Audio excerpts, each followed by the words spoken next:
Hello అండి. నమస్తే. మట్టితో పోరాడితేనే ఒక విత్తనం మొక్కగా ఎదగగలదు.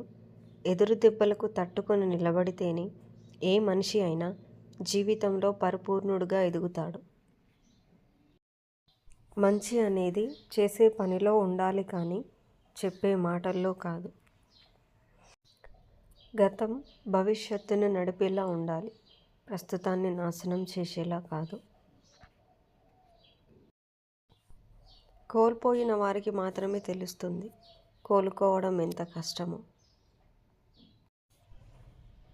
అవసరానికి వాడుకొని వదిలేసే వాళ్ళు దగ్గరగా ఉన్న ఒకటే, దూరంగా ఉన్న ఒకటే.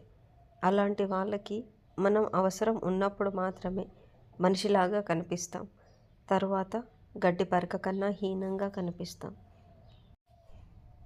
మనల్ని వదిలి ఎంత దూరం వెళ్ళిపోయినా తిరిగి వచ్చి మనతో మాట్లాడుతున్నారంటే ఇంకా దూరంగా వెళ్ళడం చేతకాక కాదు, మనసు రాక. అందరూ నీతో ఉన్నప్పుడు భగవంతుడి దృష్టి నీపైన ఉందని సంతోషంగా ఉండు. ఏకాకివైనప్పుడు భగవంతుడే నీతో ఉన్నాడని నమ్మకంతో ఉండు. మాట హద్దు దాటితే తప్పు, ఖర్చు హద్దు దాటితే తప్పు. ఈ రెండు మనశ్శాంతికి హానికరమే.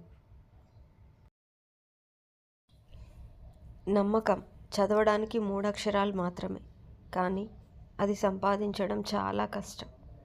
ఎందుకంటే అది డబ్బు కంటే విలువైనది. స్నేహం వినడానికి ఒక్క క్షణం చాలు, కానీ మంచి స్నేహం దొరకాలంటే ఒక యుగం పడుతుంది.